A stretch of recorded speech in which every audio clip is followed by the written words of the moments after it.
And so when we say, oh, I suck at boundaries, it's often because we're comparing ourselves to this idea of like, well, I'm not willing to get angry and loud and in someone's face, but I don't think that means you're bad at boundaries. It just means you haven't found the boundary recipe that works for you. Welcome to the Imperfect Party, where nobody's perfect, and that's worth celebrating. I'm your host, Deanna Seymour, and I'm so happy you're here. Let's just do this thing, shall we? Okay, real quick before I start, are you on my email list? Because if you're not, I think you're kind of missing out. Like, I do a lot of fun storytelling in my email list, and I even have a private podcast with me just telling silly stories from my life that are like 5 minutes or less, and I think it's really fun. So if you want to get in on that secret podcast and also get my funny little email stories, then you can just sign up at my website, deannaseymour.com. All right, so this is a really good episode if you feel like I did, which is you suck at boundaries. So that's kind of how I went into this episode when I was recording this with Cammie. And at the end, I'm like, wait a minute, maybe I can do this. Maybe I'm already doing this. I just didn't know what it was.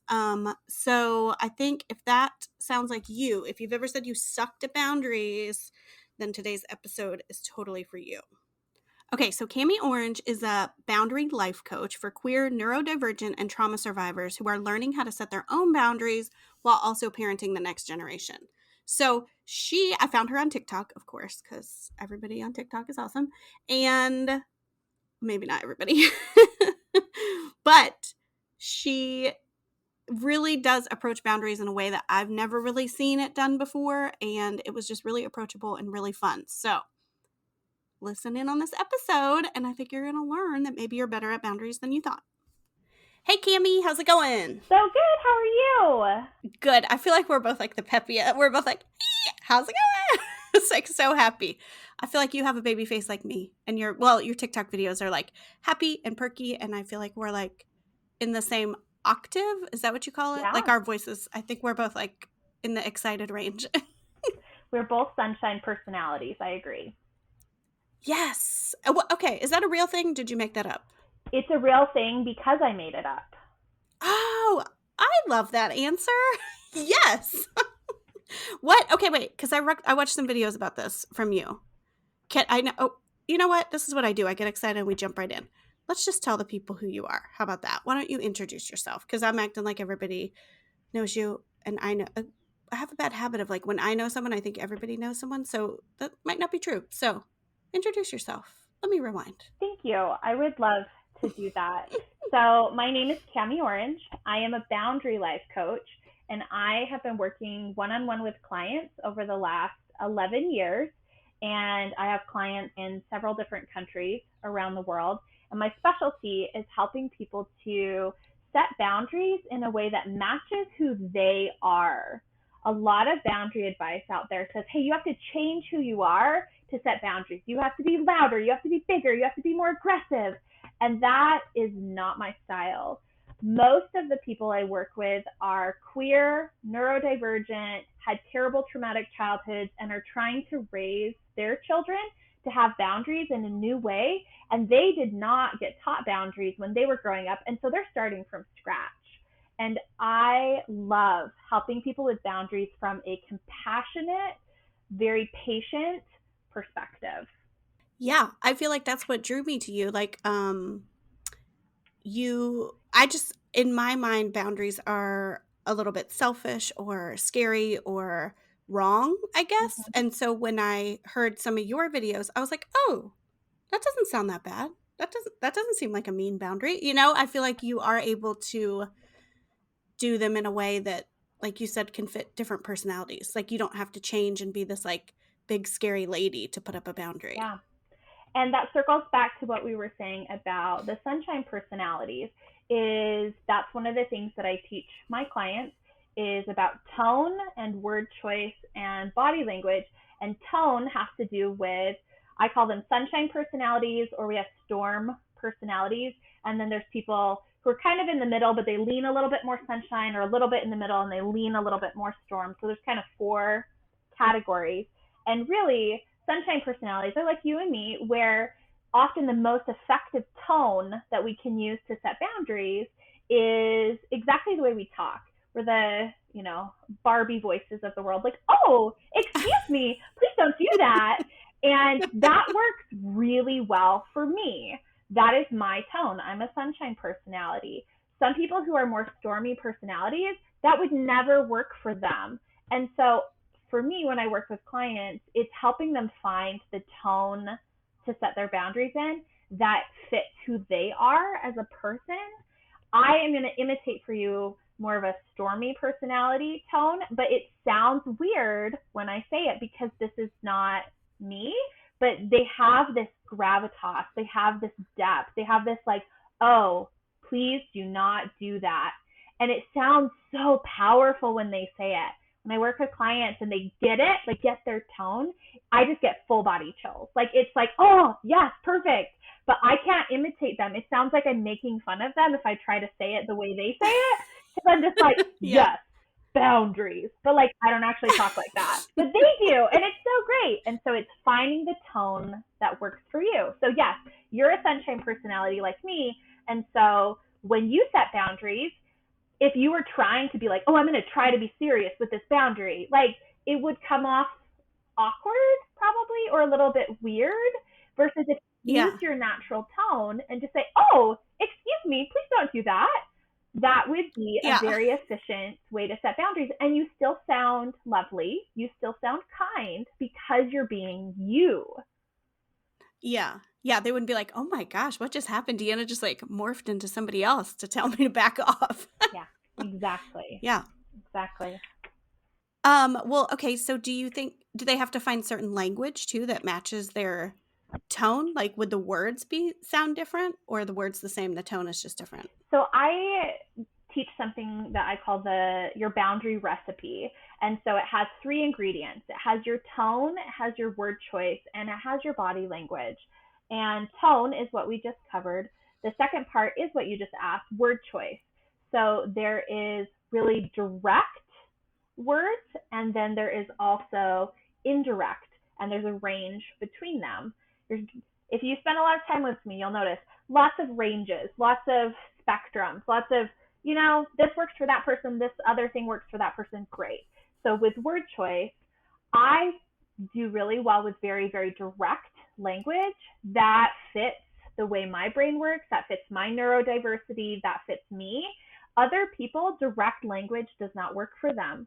And so the difference would be if I said, oh, please don't do that. That's very direct language in a happy, higher tone that we already covered. So less direct would be, oh, is there another way that you could do that? Or I would prefer if you didn't do that. Or I had one the other day, my client told me, they said, is it a possibility that you might stop doing that at some point? And that works for them. That does not work for me. Yeah. If I tried to say, hey, Deanna, is it a possibility that you might stop doing that at some point? I can't say that without it sounding a little bit sarcastic. And like, yeah, I was thinking. But like for somebody else, because that's a better fit for them, they already use a lot more indirect language in their life. That sounds very authentic. And that's why everyone has their custom boundary recipe of tone, word choice, and body language. Because if I'm using indirect language, it sounds passive aggressive and mean, but I've met so many people that it sounds so kind. Like when they say it, it sounds kind. When I say it, it doesn't sound kind because it's not a fit for me. I have to use really direct language. Otherwise I sound awful. Like a snarky jerk. You're like, hey, do you think you could possibly ever knock that off, please? Yeah, because it's not authentic. But I had a client who is from the Midwest, and they're from Ohio, and they now live in California. And people use differing levels of direct to indirect language depending on where they're raised. It's really common, especially geographically in the United States. People on the East Coast usually tend more direct. People in the Midwest tend more indirect, and everything in between. So I am from Utah, and Utah has a very prominent, dominant religious culture, the Mormons. I'm not Mormon, but I did grow up here. And Mm-hmm. the people who move here from out of state, one of the things they always say is, "Oh, everyone is so nice." And I said, "Yes, the culture here is I will be very nice to you to your face. I might say mean things about you behind your back, but I would never say them to your face." It's a very different way of approaching things versus Yeah. I lived in Massachusetts for a while and I met somebody and we had an interaction and they were just like, "Oh, I don't like you." And I was like, "Oh, wow, Oh. that is very direct. That is very different than where I am from. Thank you for being so clear." Yeah, yeah. I think it was Kathy Griffin, the comedian once, who said that talking behind people's back was having manners. So I wonder where she's from. Right? But I kind of agree with that. Yeah, that's more my style. I mean, not that I really talk that bad. I mean, I don't think I do it all the time, but yeah, I'm not that direct. I would never say that to Yeah. somebody. And so it's finding the right tone that works for you, finding the right word choice, direct to indirect, and then also body language comes in third in your custom boundary recipe. And so confident body language versus constricted body language. And again, it's a spectrum.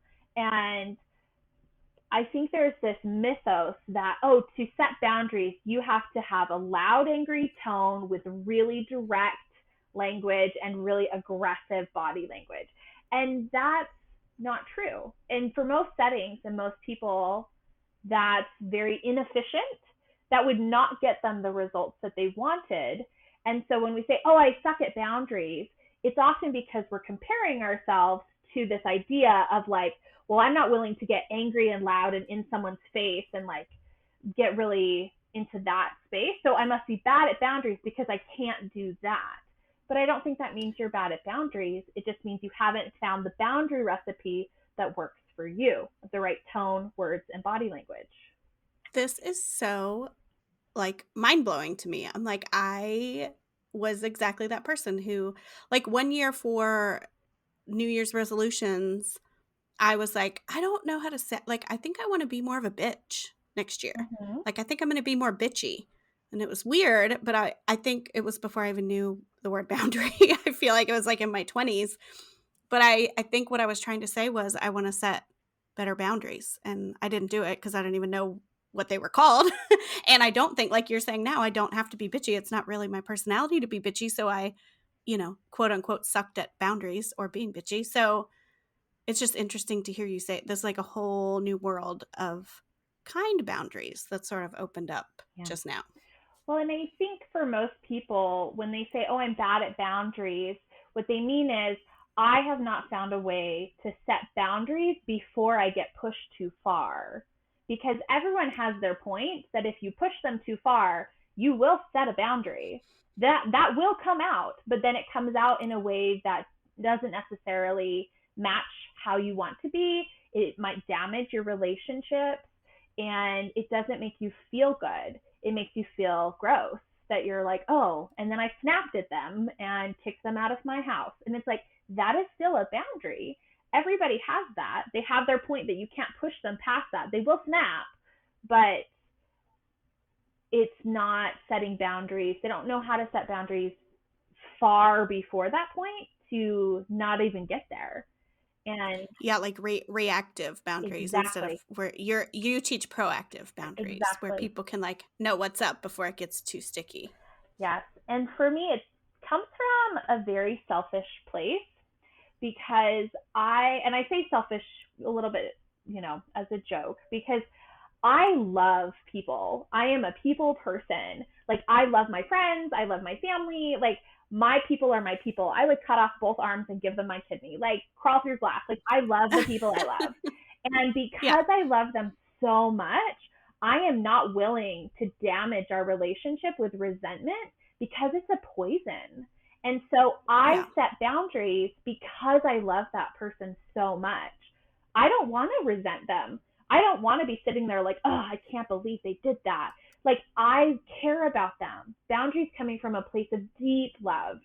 I care about that person so much. I'm going to set a boundary so I don't have to accidentally poison our relationship with resentment that happens when boundaries aren't set, expectations don't match, and then somebody is upset. I'm not willing to do that. Yeah. I love my people. I'm a very loving people person. And so I set boundaries from that perspective. That's why I set boundaries. And so that's why I say it's selfish, because it's like, oh, I want to keep these relationships. I want to keep these friendships, these people that have made my life so much better. And so I'm going to set boundaries and say, hey, I really appreciate that you want to see me. If you're going to come over, I need you to text me first, because I'm not always in a space to have people just drop by. Thanks. And then we're Yeah. good. Yeah. Have you ever had any experiences where like you setting boundaries made somebody really mad? I have had that experience. I have lived all over the United States and done a lot of jobs. And one of the jobs I had, I did a summer of door to door sales in Phoenix, Arizona. So it's Oh, 120 degrees that's yeah. outside all day. And I got the opportunity to intrude on people's lives and knock on their doors.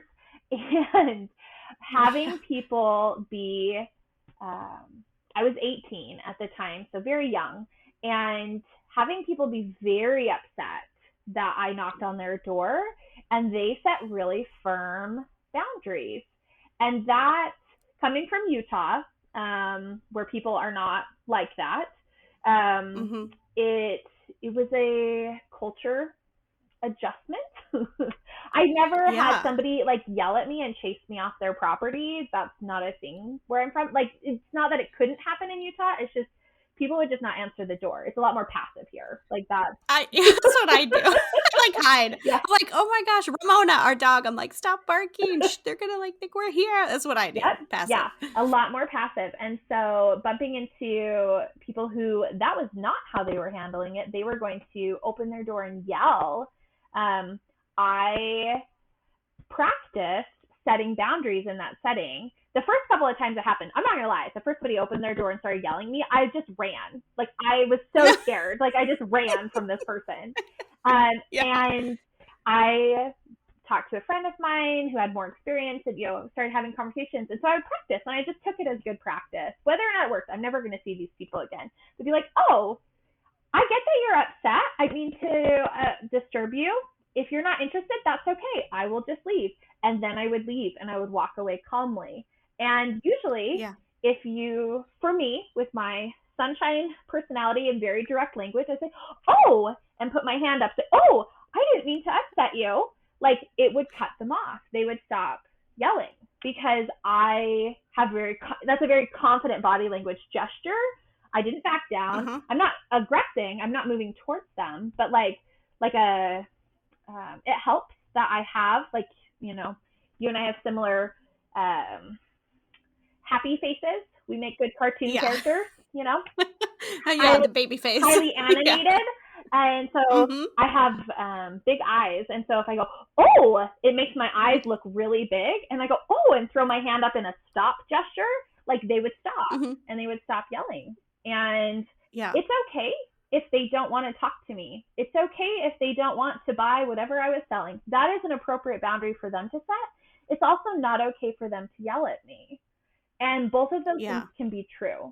And so, as I have practiced boundaries over the years, that I think a lot of people, they struggle with, oh, either that person is right or I am right. Like, oh, they're just a jerk and I'm a good person, or I bothered them and, I feel so bad. Like, people go very blaming either direction. And I think both things can be true. It's okay for them to not want me to knock on their door. It's not okay for them to yell at me. And ultimately, that's what a boundary is. A boundary is simply what is okay and what is not okay. It's okay for you to be mad. It's not okay for you to roll your eyes at me. It's, like, it's okay for you to Yeah. come over. It's not okay for you to come over without calling first. Like, that's a Yeah. boundary, is what's okay and what's not okay. Well, what about if you're like, this is just probably because I'm not good at boundaries. Like, what if you're like, I would rather you call first, but then if they don't, like, I guess we're talking about holding boundaries now, Yeah. right? Like setting the boundary and then holding the boundary, right? Mm-hmm. That's hard. It's a little harder. I mean, I feel like I can say it, but then if my friend just shows up at my house, I'm going to feel, I guess I have to hide from them like the person selling something. Just kidding. So then what do you do? Or how do you do that? Absolutely. So when I work with clients, something that I teach is what I call the conflict escalator. And it's all about how do we hold boundaries. And where it comes from is I was a live-in nanny for a family in northern Montana. We were like 20 minutes from Canada, and they had a little 5-year-old boy who would ride the bus to school. And we got a call one day that he was in the office at the school for fighting on the bus. And so the family I worked for, the parents went down there and came back and told me this story that they apparently have security cameras on their buses, which I didn't even know was a thing, but in Montana they do. I think I've heard too that they like trick you. They put like a fake camera. Yeah. Like some of the buses, you don't know. It's like Russian roulette. Like you don't know which bus has a camera, so you better not fight. But this could just be an empty box. It's like that's what they do in Virginia. I think I heard. That's so funny. Yeah. Anyways, save some money, right? Yeah. Just make them paranoid. Yeah. And so in this particular bus, it was filming, and so what they could see on the footage, and then they asked the boys involved what happened. So you could see this little 5-year-old. He's sitting there. He's a little kindergartner, and the 2 third graders, the 2 9-year-olds in front of him, leaned over the back of these 2 boys and started touching him and picking at him. And you could see he said something, and he said, "Oh, I told him to leave me alone." And he tried to get up and move, and they followed him. And so he said no, and he tried to remove himself from the situation, and it didn't work. And so they kept picking at him and pulling at his backpack and hitting his head and all the things. And he said, like, no, like you could tell he put his hands up in a stop gesture, like, no, like leave me alone. Because there's no audio in the video. Yeah. Yeah. And that didn't solve the problem. And so they kept picking at him and grabbing his backpack and taking his homework out and things. And so he hit the one boy, like this little 5-year-old hauled off and hit this 9-year-old boy. And so the 5-year-old is supposed to be getting suspended from school for fighting because he's the one that hit. Like, and so the family that I worked for, they, reviewed the footage and had a conversation, and they said, "You are not suspending our 5-year-old. He was getting picked on by 2 boys who are almost twice his age and are so much bigger than him. Like, he used his words. He tried to get away. He said, no, like, leave me alone. And they still wouldn't leave him alone. And they were touching him. Like, they were hitting his head and taking his stuff. So he hit them and ended the situation. Because that's when the bus driver got involved was, people are hitting each other on the bus. And they were a little bit late coming back because they took him out for ice cream on the way home. They're like, this is an appropriate use of force. Good job. Like, and maybe that's just very Montana culture, but I learned so much from that like, oh, conflict was escalating. It wasn't the 5-year-old's fault. Like, he was doing everything he could do in that situation, but the other people, the aggressors, were escalating the situation. And that's why I call it a conflict escalator. Is I'm saying, oh, I want to get off of this escalator. Like, I don't want to be part of this. And they're continuing to escalate it. And so you have to respond appropriately. And so that's obviously people are getting bullied and hitting was involved example. But in any situation, you get to decide, hey, if this escalates because of the other person's choice, then how do I want to handle it? So if I say, hey, please don't come over to my home without calling first, and then they come over to my home without calling first, is that on me? No, I set a very clear boundary. That's on them. They are escalating the situation. So I get to decide, okay, what am I willing to do? What is the next step? And so the conflict escalator has 4 parts. The first one is avoid, just like the little boy on the bus. He tried to avoid the situation. He tried to get up and move. That would be not answering the door. That is an appropriate way to handle a lot of things. If we have to walk down this street and it causes problems, we'll just go around the block and avoid the situation. That is an appropriate way to handle things. If you can't avoid it, then you use your words, is the second part. And he said, oh, leave me alone, using his words. Okay, a lot of times we set our boundaries, say, oh, please don't come over without calling first. I use my words. if that doesn't solve the situation, if the other person doesn't respect that boundary, I will grant them a little bit of grace. Maybe they misunderstood. Let me be more clear, and then we escalate to loud words. Loud words are not necessarily volume. Sometimes it can be more direct language. Sometimes it's volume. Sometimes it's like the little boy in the bus where he put his hands up in the stop gesture and say, no, like, leave me alone. More firm tone, and that's escalating. And so if my friend showed up after I said, hey, like, please respect this boundary, I would be very confused. I'd be like, oh, I asked you to text first before you came over. Is there like an emergency? Is there some reason that you didn't respect my boundary? That would be escalating the situation and being very pointed in my, like, I do not understand why you are disregarding this very clear boundary that I set. Is there a valid reason that I don't understand? And that would be escalating. And if they still escalated past that point, then the fourth level of the conflict escalator is taking action. And you get to decide, is this somebody that I want to be friends with? Is this somebody that I'm going to go, create a little bit more distance from? Is this, on the bus, the little boy hit the other boy. Like, he took action. That was the appropriate moment to do that. So if the other person is disregarding your boundaries, you get to decide how to handle that. But we avoid, we use our words, we use loud words, and then we take action. And it's not because you did something wrong. If you ask your friend, please don't come over without calling first, and they keep coming over without calling first or texting first, that's not on you. That's on them. They are escalating it. And whatever consequences of you taking a step back from the friendship or saying, hey, please just don't come over at all, I'll just meet you for lunch, or I'll see you at social events or whatever, that's because of them. That's not because of you. What if they don't understand your boundary, or they don't agree with it? That doesn't matter, right? So I'm like, I think I know the answer. I don't know. What? Like, if it's not important to them to text you before coming over? If the friend is like, I let people come over whenever they want. Like, if it's, do you know what I mean? Like, if y'all aren't on the same page. So for me, in those situations, what I say is, oh, that's great that works for you. Unfortunately, that doesn't work for me. So I need you to text me before you come over, or I will not be able to answer the door. I don't answer the door to people I'm not expecting. So if you don't text first, most likely you won't see me. Yeah. I seriously am like, that sounds so scary. But it's just no practice, right? Yeah.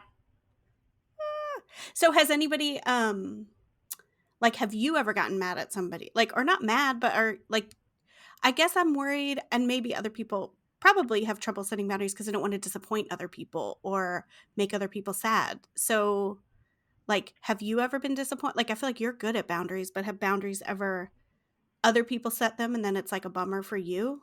You're the friend who wants to come over that has a boundary now? That is a really good question.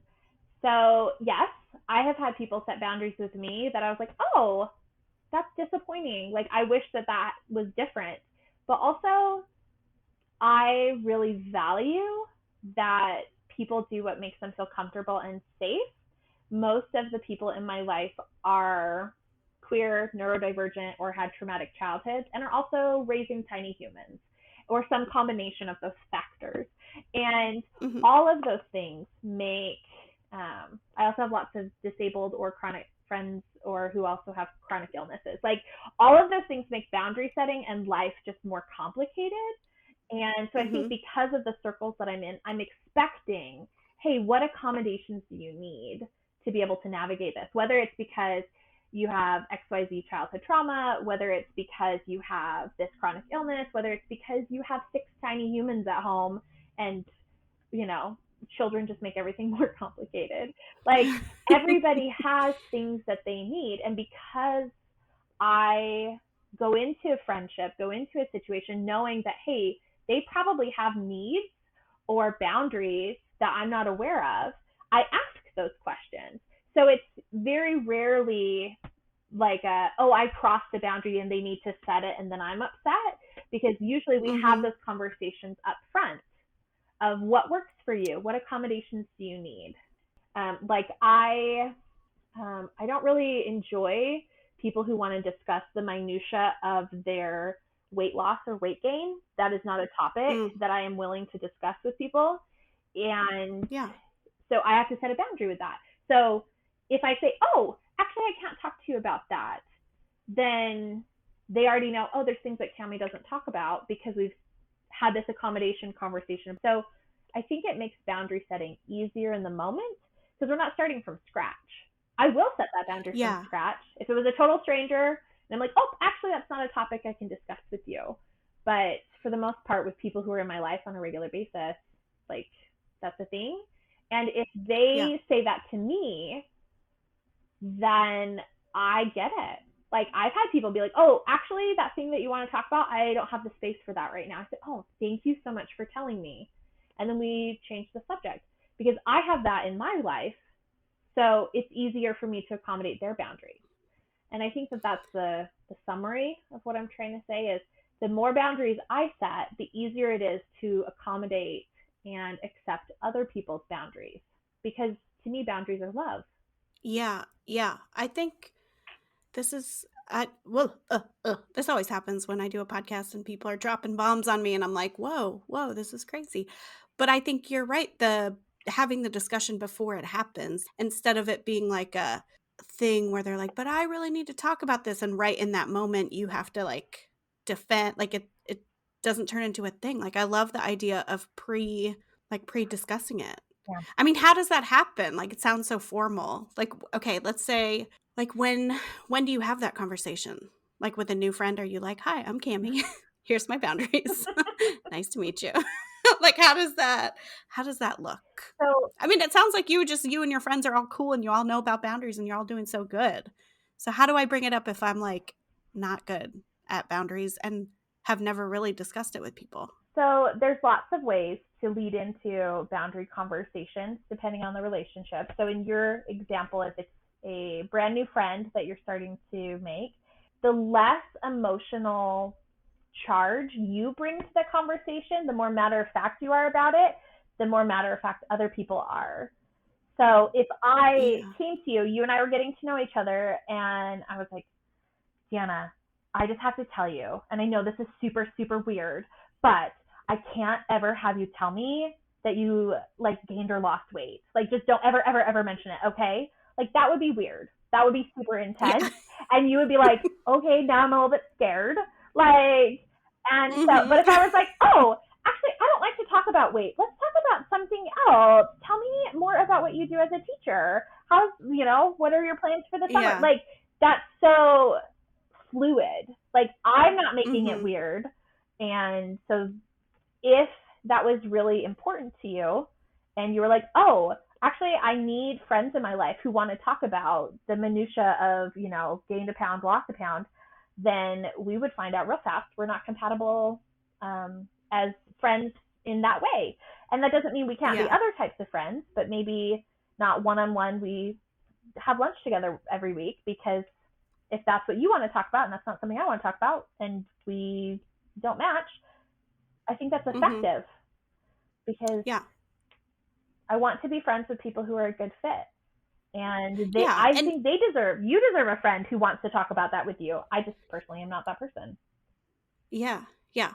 Yeah. And it's funny because just because we're talking about it, I'm like, how do you do that? And I'm like, oh, wait, as you're talking, I'm like, yeah. I mean, I have friends who have different, like more introverted. I know she needs to do this. I know this friend like has to, like you have to schedule 2 weeks in advance with this friend. She's a planner. You have to, I feel like the boundaries also come up. And as long as you're just listening, Mm-hmm. should be okay. Yeah. That's why I really believe in pushing back. You've mentioned several times in this conversation, like, oh, I'm bad at boundaries. I don't think that you are. I don't think that people are as bad at boundaries as they claim to be. They might not know how to set boundaries the way they want to, but that doesn't make you bad at it because everything you Hmm. just described, like, oh, this friend I need to schedule 2 weeks in advance or I'm not going to see them. That is you accommodating them. That is you paying attention to the boundaries that they have in their life.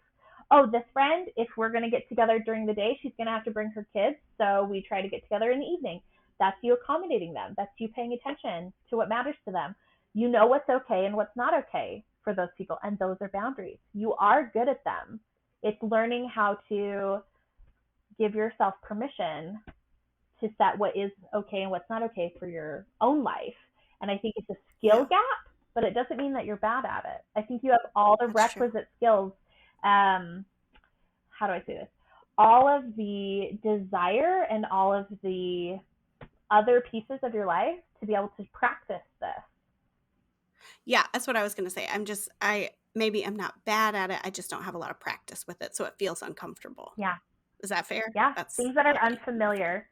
But I think with our brains, if we constantly say, "Oh, I'm just bad at that. I'm just bad at that," it's like when people are constantly saying, "Oh, I'm bad at names. I'm bad at names." Okay, some people, the way their brains are wired, remembering arbitrary audible details is not their thing. That's okay. Also, there are ways to accommodate that if you're willing to make that a priority. But if you just say, "Oh, I'm just Yeah. bad at this," then you're just saying, "Oh, that's not a priority for me to figure out a way around it. So I'm just letting myself off the hook." And, that's fine. But I think that people, when I work with clients, I don't allow them to say, "My boundary is you can't tell me that you're bad at boundaries." You might say that I don't have practice or I need more practice, but like you are better at boundaries than you give yourself credit for. Everybody is, has been my experience. Okay. I'm going to own that and I'm going to take it to heart. Because I do think I think maybe there is actually, as you said that, I'm like, oh, I'm busted. Because maybe part of it is like, oh, I'm bad at those, so I don't have to do them. Yeah. Like, I don't have to do the work because I'm bad at them. So I'll just like push that aside, Mm-hmm. I think there's a little bit of like permission to give yourself, like you're giving yourself permission to fail at something when you say, oh, I'm bad at those. You're like disregarding it. Yeah. Yeah. So I'm busted. Good job. Good job, Cami. You're on to me. It's a boundary of mine for you not to tell me that. No, just kidding. Oh, don't do that. Just kidding. I'm practicing. I raised my hand up. Oh my gosh, this is awesome. I could keep talking about this forever, but I want you to tell the people where they can watch your amazing videos or listen to you or read about whatever, all the places you want them to find you or the best place to find you. Absolutely. So my online content is at camiorange.com. I have courses, video courses with worksheets and different pieces to help people practice their confident boundaries. And my specialty is helping people to say how they feel and ask for what they want to stop resenting the people that they love.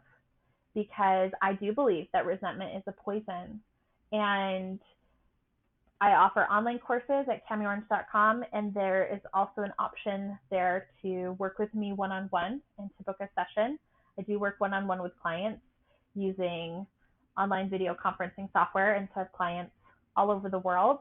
And just over the last couple of weeks, I've had clients in Europe and Canada and Peru, as well as the United States. And it's really fun to share boundary skills and tools like the boundary recipe or the conflict escalator, like we've talked about, with people from all over. And so I have video courses. I work one-on-one with clients. I also have a TikTok presence, and I love interacting with people there and sharing stories about, successful and unsuccessful boundary setting adventures. So those are the best places to find me. It's camiorange.com and then also on TikTok. Awesome. Well, thank you, Cami. I feel like I owe you money. Like I feel like I got a little session. I was asking so many questions, but the people, everybody owes Cami a little bit of money now. So no, just kidding. This was awesome. I'm serious. This was so valuable. It was amazing. I think you're doing great work. And this is the first time I've really dove into boundaries and felt less scared about them. I'm so Thank you. glad. I'm so glad. May I ask you a question? Oh, yeah, sure. So you're obviously the queen of the imperfect party. when you are talking to people about permission to let themselves be imperfect and to just express themselves authentically, do you feel like that includes boundaries? Yes, for other people, not for me. No, just kidding. Tell me more No, I about think it that. does. I think everything you're saying makes so much sense, and I feel like the people in my life that I'm thinking of that are the most authentic are in touch with, like, what works for them and what doesn't, which is kind of a boundary, accommodation, boundary, like, "Hey, here's what's up." Yeah. And, I mean, maybe you're right, like, maybe I am good at, I mean, I have recently, ditched diet culture, and I feel like I usually am pretty good about setting a boundary. I guess I don't think, like, before we talked, a boundary was like a special thing. Like the way you're talking about them, it's like woven into our lives, into our language, into our relationships. And I was thinking it was like this big, attention, everyone, I have an announcement to make. Mm-hmm. This is a boundary. And so I think I've been scared of boundaries because it seemed like such a declaration Yeah. and not so much a preference. Like, yeah, of course I have preferences on how I like things and what makes sense for me and what I'll allow around my kids. And, what the more we're talking, I'm like, oh, I've turned boundaries into this really big, scary, aggressive, like you're saying, scary, or I forget what word you used, but, like a Mm-hmm. more intimidating thing than just being honest with yourself and then honest with other people about what works for you and what doesn't. Yeah. I, Did I even answer a you question? did. You did. Okay. I think that the type of people that you talk to about, hey, you have permission to be imperfect, I think that that fits exactly with this conversation, that there are things that work for you and there's things that don't work for you. And as you give yourself permission to be imperfect, I think that also includes giving yourself permission to say, oh, actually, that doesn't work for me. I'm not going to be able to do that. Thank you so much for inviting me. Unfortunately, I have other plans. Like, to Mhm. set boundaries. I think that they go together. The more honest we are about who we are, I think boundaries are part of that. And I think it's one of the reasons I'm so good with boundaries is because I have massive amounts of trauma that I've spent years and thousands of dollars in therapy working on. And so I have a Mhm. very strong awareness of who I am as a person and why I'm here on the planet. And I just am not, I just don't have the extra bandwidth with CPTSD and my other health stuff. I don't have extra bandwidth to pretend like I can do things that I can't actually do. Yeah. Like that's how I have to function. And I just have to be really honest, like, oh, thank you so much for inviting me. I am not going to be able to be there. Like, that Yeah. is a form Yeah. of boundary setting. And I think that you are doing better than you know because you are giving yourself permission to be imperfect. You're giving other people permission to be imperfect. And part of that is acknowledging what you can and cannot do. And that's a boundary. That's saying, oh, Yeah. this is this is my limit. This is my expectation. And if you You know what's Oh, sorry, oh, go. I just got excited. say what you were Sorry. gonna say. I was just gonna say it's intriguing too because what is imperfect? Would imperfect be having the bound, like, would it be imperfect to say, "I'm not gonna come to that party," or would it be imperfect to go to the party and resent it later? So it's all about perception too. Mm-hmm. Like, I think for me, where I am right now, going to the party and feeling resentful would, for me, be the wrong choice. But I guess there's no such thing as perfect or imperfect, but for me, that would be the wrong choice. But well, I mean, I guess if you don't want to go, maybe the right choices don't go for everyone. But it depends on what you want to do. Does that make sense? I think I lost it in the middle, No, but I hear what you're saying. I think for some people, like if it's like, oh, I would like to show up. In the past, my expectation would have been if I'm going to show up, I'm going to, look a certain way and be there at a certain time and stay a certain length of time and bring a certain amount of things. And now I'm in a season of, oh, I would love to be there. If I'm there, I can bring chips and I'm going to be dressed very casually, possibly wearing slippers. Do you still want me to be there like that? Or did you have a different vision for your dinner party? And then Yeah. they get to say yes or no, and then we go with that. And Yeah. I am constantly and consistently telling people, hey, I have this question for you. It's okay to say yes. It's okay to say no. Whatever works for you is fine, but this is my question. And that's, yes, a lot of extra labor, but I know that most people don't feel like they can say no. And so that's the feedback I get. If I'm like, hey, would you, like more information about this thing? It's okay to say yes. It's okay to say no. Whatever you choose is okay. And it is genuinely okay. I'm not going to be mad if you say no. I'm going to be excited if you say yes. And let's go from there. And people say no a lot more often to me because of that. But I would so much rather they say no because they don't actually want to do it than they say yes and then don't show up or don't do whatever it was that they said a resentful yes to, because that is so inconvenient and tedious. If you don't want to come, that's okay. Just tell me so I don't plan on you being there. And everybody deserves accommodations. I think that people's accommodations are easier to meet the more honest we are about them. Yeah, I was going to say a lot of this too is just talking, communication, more words. Can I come like this? Yes or no? Maybe, maybe not. What? Just talking it out. Yeah. Because these are supposed to be people that are family and friends. It shouldn't be a thing. Yeah. So, yeah. This is I have to go keep thinking about this for a while, process all this. This was really awesome, Cami. Thank you so much for coming. My pleasure. What I like about you, Deanna, is that you have an enthusiasm for life. And I think that will really help you with your boundary setting, because that happy, positive, oh, actually, I'm not doing that. That goes over real well. I can speak from experience. You are more suited to set boundaries than I think that you've ever given yourself permission for.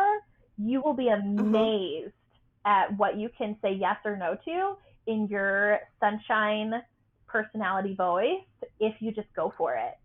All right. I'm going to. It's a new leaf. It's a new day. Okay. I like this. I'm excited. I'm going to report back to you if you would be okay with that. I would love that. Yes. Please send me an email. I want to hear how your boundary setting goes. All right. Awesome. All right. Thanks, girl. We will talk in the future. Thank you so much, Deanna. Bye-bye. All right. Bye. Okay, so Cami really threw me a curveball when she asked me a question. I was like, what? What's happening? So I do love this idea that in order to be your authentic self, you do have to be honest and open about what works for you and what doesn't, which is the new definition for me of boundaries. When you say the word boundaries, it seems so firm and building a wall and rules and structured. But really, it's just about being honest with the people you love about what works for you and what doesn't, so that you don't get that resentment. And I like the way Cami talks about how she does it because she loves people, not to be a jerk. My New Year's resolution to be more of a bitch was really should have been to love people more. So I'm not mad on the inside saying all these resentful yeses when I should just be honest and open about what I want and what I need, and hopefully it jives with everybody and we can all get along.